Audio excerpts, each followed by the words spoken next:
In today's video, I'm going to be hunting porcupines out in the Massachusetts Berkshires with my P365 9mm handgun. I bring this little gun with me every time I go out there to do some hiking, when I'm not out there hunting, just in case I come across a porcupine or in case a bear gets frisky when I'm out there. I've been carrying this thing with me for as long as I've been going out there pretty much, so 5 years-ish. I was out there this past week checking trail cameras, and toward the end of the trip I smelled a porcupine and I located it on top of a tree. So I took the opportunity to take him out with my handgun here. So as you can tell, this intro part has been filmed after I got the porcupine. I kind of just hunt them passively as I'm checking the trail cameras, and if I come across one, I come across one. So with that, the footage leading up to this has a lot less narration than usual because I really wasn't expecting to see one, because this is the first time in years that I've actually come across one while out there passively hunting them like this. So leading up to it, I'll just be showing you clips of all the things that I saw along the way. And yeah, let's get into the video.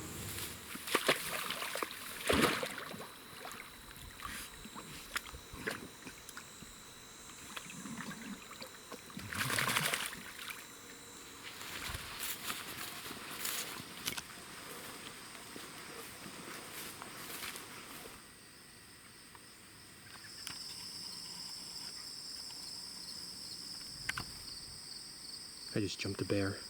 Just ran across right here. Decent sized one. Didn't see any cubs though.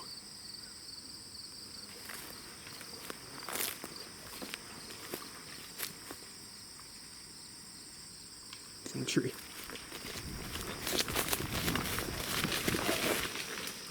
Oh, it does have cubs. Never mind. Hey.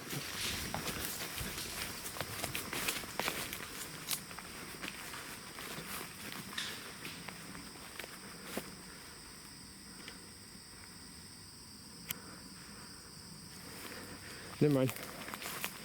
She does have cubs. She just ran off. Cubs still in the tree though.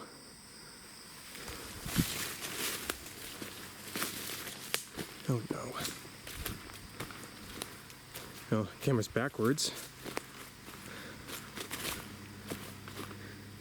It was most certainly facing that way before. Alright, I'm gonna change this quick. Get out of here, because she's probably not that far.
And of course, it's been messed with.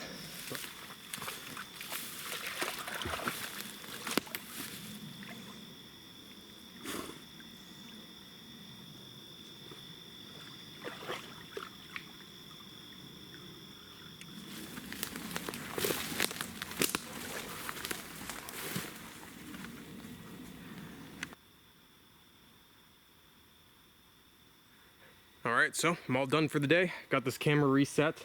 And I got some of the brush cleared that was in front of it. This big Japanese barberry that was starting to grow up in front of it. So, just gonna head back to the van, move over to the campsite, and I'll see you guys all in the morning.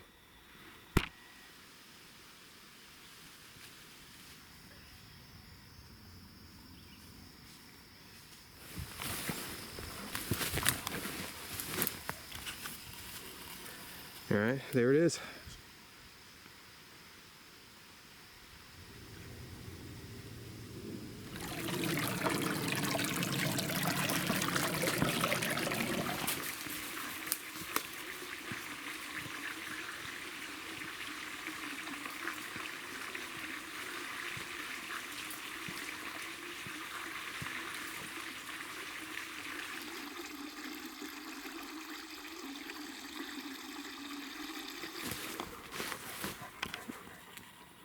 Alright, made it to the next camera. Show you guys what was on it now.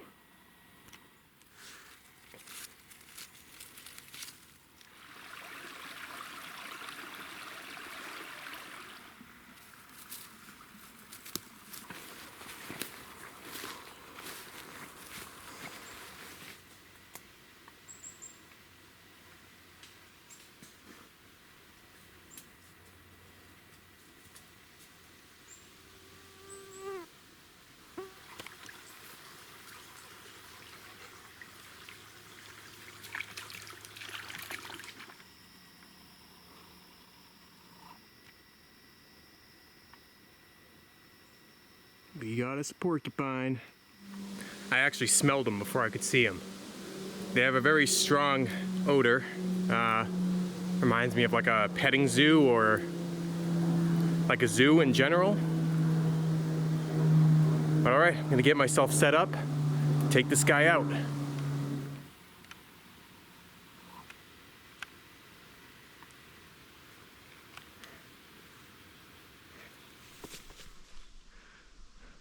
Alright, he's a ways up there. So, I mean, hopefully I can get him in one shot. We shall see.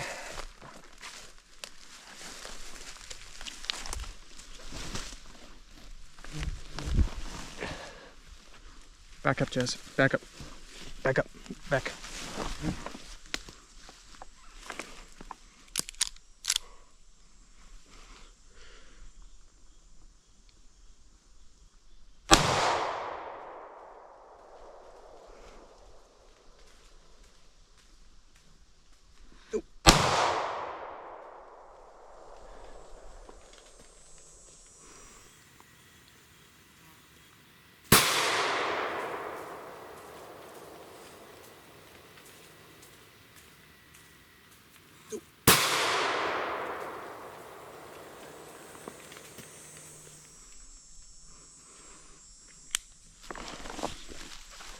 Adjust.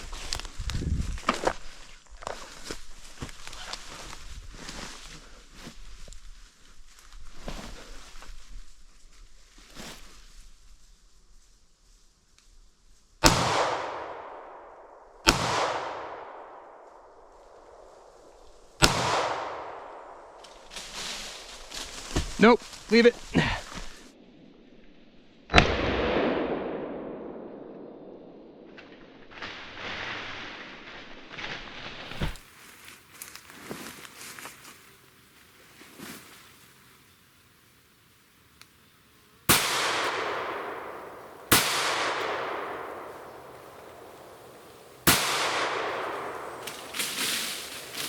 Nope, leave it.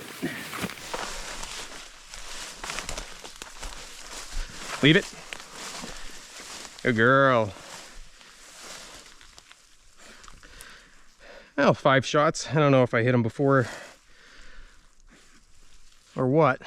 I think so. There's a lot of blood dropping down. It's a nice one though. A lot bigger than I thought. Oh yeah. Right in the chest. Alright, here it is. Nice big old porcupine. Watch, Jazz. Back up, back up. There is there. Took it out with the 9mm SIG P365. Took 5 shots, but got him right in the chest. I don't know if you can see that there. Nice big, looks like a male. Sweet. Well, unfortunately, I definitely left the knife up at the van. I guess I'm just gonna carry him with me to go check this last trail camera that I'm going to check. Bring him back to the van, get him gutted out into bags. And yeah, cook him up when I get home. But that's big old porcupine with the 9mm.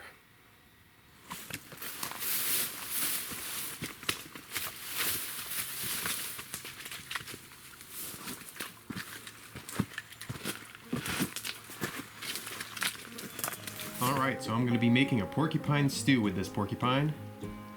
First step is I'm going to take the whole porcupine here, cut it up into bits, quarter it out, get off all that meat and belly meat, set that aside.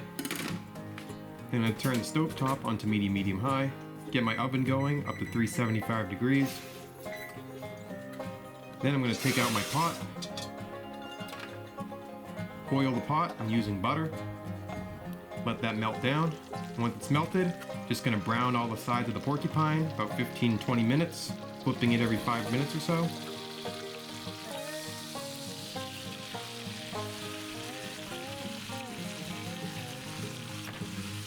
Once it's all done, just going to set it aside. As you can see, it is still quite tough, but that will change after we cook it for a while.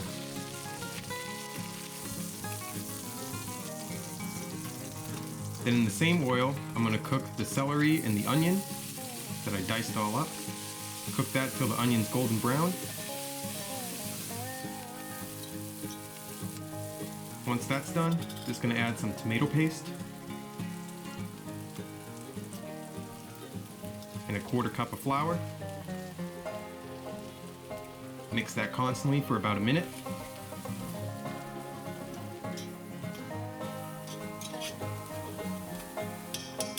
Once that's done, time to add the other ingredients. A can of crushed tomatoes. Mix that all together. Then I'm going to add about a 1/2 bottle of red wine. Mix all that in. Then I'm going to add some garlic powder and repeat. And then same thing with some Worcestershire sauce. Once that's done, I'm going to add all the porcupine back in, submerging it in the sauce. And it's going to cover it and put it into the oven for about 3 hours. Try not to burn yourself like I did.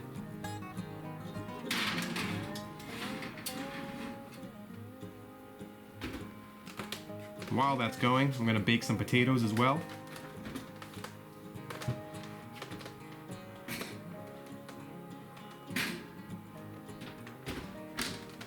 After 3 hours, it's time to take it out.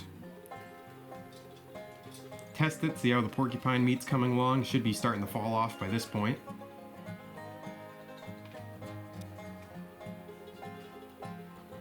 If it's looking good, I'm going to take some cut up carrots, add it to the top, add a little bit more liquid, just so they're sticking up above it.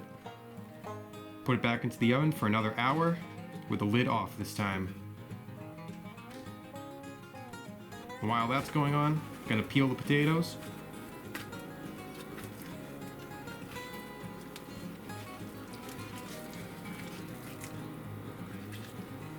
And then mash them all up, add any seasonings you'd like, but I'm just leaving the sweet potatoes as is. And after another hour, the stew is done.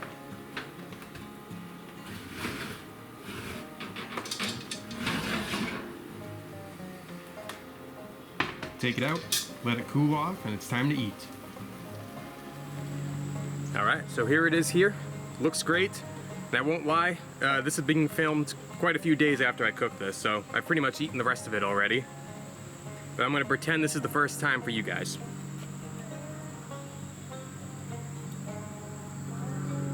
Meat's nice and tender, falling right off the bone. It's very good. It tastes like beef. I will say, I'm not a big fan of wine or bitter tastes, so using that much wine for the sauce was a bad idea. It has a bit of a bitter taste to it, but overall not too bad. The original recipe called for like 50-50 wine and beef broth, and I thought I had beef broth, but I didn't, so I ended up using all wine, which is probably a mistake. Probably should have just used water as a replacement or something like that. But overall, I'm happy with how it turned out. Got the sweet potatoes here down at the bottom, soaking in all the sauce. Carrots still have a nice little crunch to it, but are not super tough. And except for the difficulty cleaning porcupines, porcupines are probably one of my favorite wild game animals to eat. They're super delicious, and they're not real greasy at all, unlike a lot of the other creatures that are around their size. So with that, thanks for watching everyone. If you enjoyed, like, share, comment, subscribe, and I'll see you all next time.